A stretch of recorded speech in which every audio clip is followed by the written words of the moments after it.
Hey guys, in this video, I'm going to guide you through active transport. Prior to the exam, we only covered passive transport in detail, so now we get to go over active transport.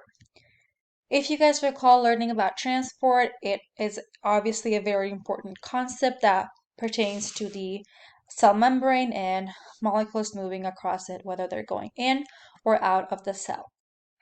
Passive transport occurs passively in a more simple manner, with molecules simply diffusing or moving down the concentration gradient from areas of high to areas of low concentration. And then in active transport, we have a type of transport that occurs when molecules move from areas of low to areas of high concentration, or going up the concentration gradient, or also you can say they're going upstream into the crowd. That can still be done as long as energy is there. ATP is that source of energy.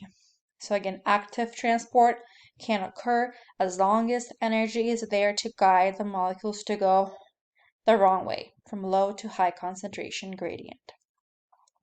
Let's start off with the endo and exocytosis, and then we'll go back and look at the generic active transport.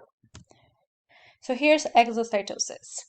Both endo and exo refer to bulk transport of molecules in or out of a cell. Exo refers to the bulk transport of molecules out of the cell. Molecules are exiting the cell. Both of these are active transport because they require energy to actually occur. So exocytosis looks something like this. We have some materials to be transported out of the cell. They are stored in a vesicle, which is like a mini vacuole, a little transporter organelle. The vesicle is going to approach the membrane of the cell, and since, as you can see, it's made of a phospholipid bilayer, it is very simply going to fuse with the phospholipid bilayer of the actual membrane. And once the fusing is complete, the contents of the vesicle are essentially spilled out.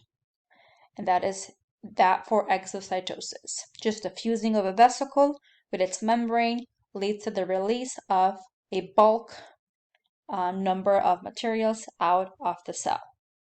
The membrane then regains its old linear structure and the process is over. In endocytosis, we just have the opposite occurring. We are importing molecules into the cell. Try to visualize that. So we're essentially looking at molecules entering into some indentation, a vesicle forming, and being brought into the cell. So just the reverse of this. It would look something like this. Endocytosis. Transporting large amount of molecules, or one large one, into the cell, again with the help of ATP as our energy source. There are three different kinds of endocytosis. We have phagocytosis, pinocytosis, and receptor-mediated endocytosis. They all work in a similar way. In phagocytosis, we have the eating of the cell. Phago means eating, engulfing and eating. So this typically involves the engulfing and transport of food particles or food molecules into a cell. So what happens is the membrane sort of reaches out and surrounds the food particle or whatever is being transported, and a vesicle or a vacuole in this case is formed when these two sort of ends right here meet and finish up this sac. And at that point, the vesicle is fully going to be incorporated within the cell, and it's now ready for its next step, whatever it might be. Pinocytosis refers to the cell drinking or transporting liquid molecules. Okay, that's what we're seeing right here. So we have different types of molecules, liquid molecules in this case, water, maybe some oils, whatever else it might be. They are sort of accumulating in this indentation of the membrane, where the vesicle is currently forming. At this section, when those two parts of the membrane meet, the vesicle is fully formed and is brought inside. That is our transport of liquid molecules. And lastly, we have this type of endocytosis, which basically is the same as the other two. It just requires a special receptor, this red Y, to meet its perfect sort of match, I guess. Its perfect complementary component, in this case, the purple triangle. Once that is done, then the process is going to begin. So it cannot happen until the receptor and its ligand, is what it's actually referred to, meet and bind. Once they do, a vesicle is formed and the contents are brought in through this endocytosis.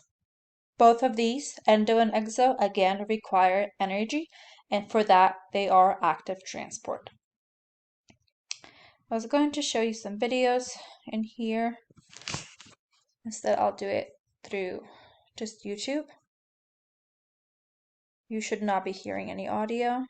So here we have a cell's membrane and obviously a cell that's going to involve endo and exocytosis. Endo molecules going in, exo molecules going out. Bulk transport of molecules. Here's the cell membrane. It's going to start to form that indentation to sort of make space for the molecules to fit in. The vesicle will form when the membrane is fully going to fuse and the vesicle is now created and it's into the cell. That's it for endocytosis. Now we can see exocytosis. So we have, this is probably going to still show you endocytosis. Right. So that cell is going to be eating something at this point. Phagocytosis, eating it.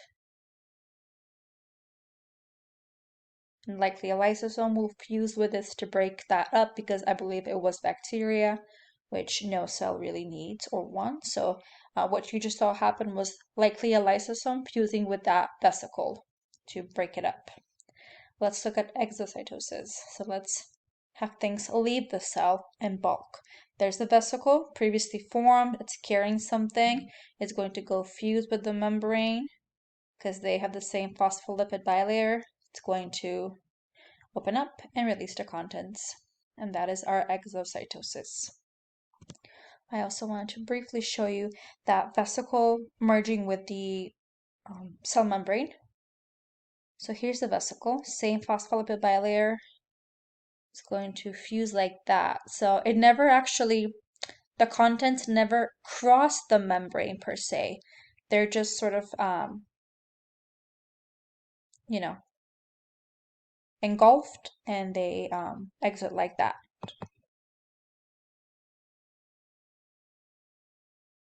They're never actually crossing the membrane. It's a matter of the vesicle fusing with the actual membrane.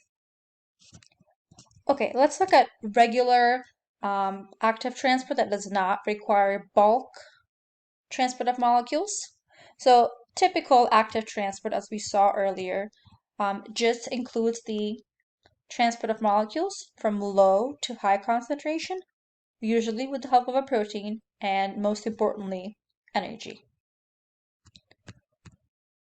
A commonly mentioned example of active transport is the sodium-potassium pump.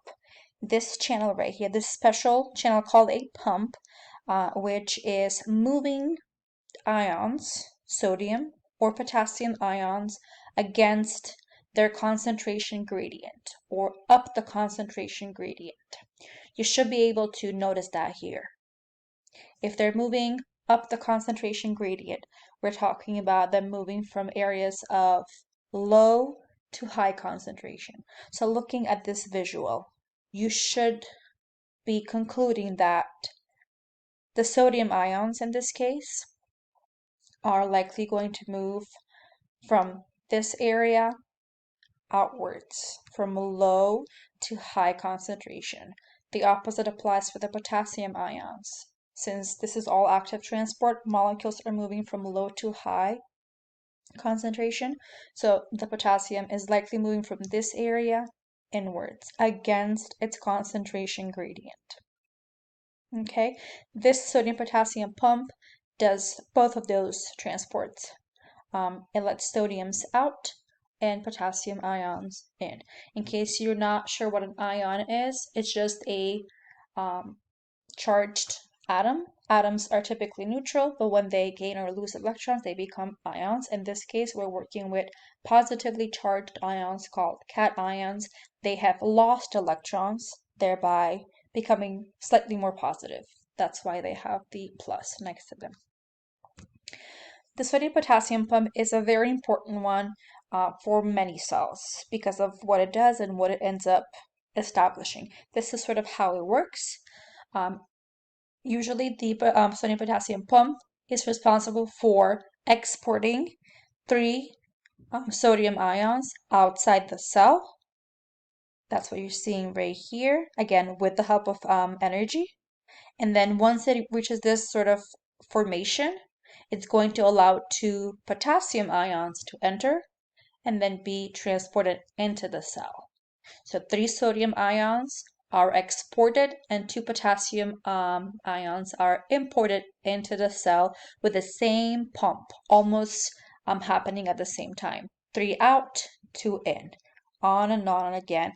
Again, this needs to be happening in the presence of ATP, otherwise it's just not going to be occurring at all.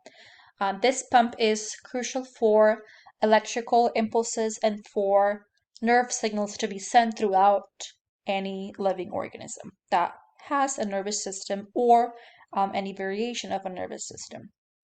This pump contributes to something called a membrane potential, which sounds confusing, but it's really not. So let's check it out. The membrane potential is just this claim that there is a difference of electrical charges across the membrane. Here's the membrane. There's a difference in electrical charges. The inside is slightly more negative than the outside. You might be seeing this visual and thinking most of these particles are positively charged. How come the inside is slightly negative? It's because the inside has less positive particles than the outside. Therefore, it's overall negatively charged compared to the outside, which is positively charged. This is referring to difference in electrical charges across the membrane. So just next to the membrane, most cells have a negative inside and a positive outside right across the membrane. This is the resting potential or the resting membrane potential of cells. Most cells are found in this state thanks to this pump doing what it's doing, removing 3 sodium ions, returning only 2 potassium ions. So because it's returning only 2 positive particles and removing 3, it's maintaining that slightly negative charge on the inside of the membrane versus the outside of the membrane. So slightly negative compared to the outside of the membrane.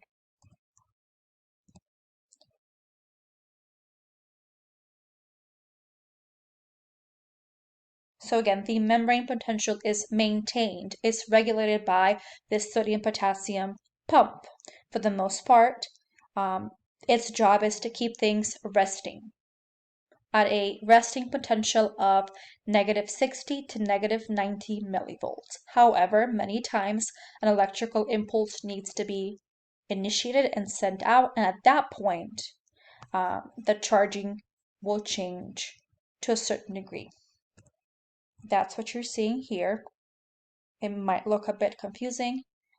Take your time to explore it. Overall, see how the resting potential is regained when 3 sodiums are kicked out of the cell and 2 potassiums are brought in.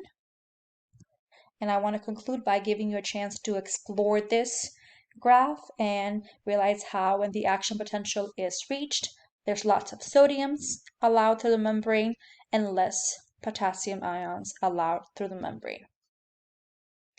Okay, hopefully this was helpful. If you have any questions, please let me know.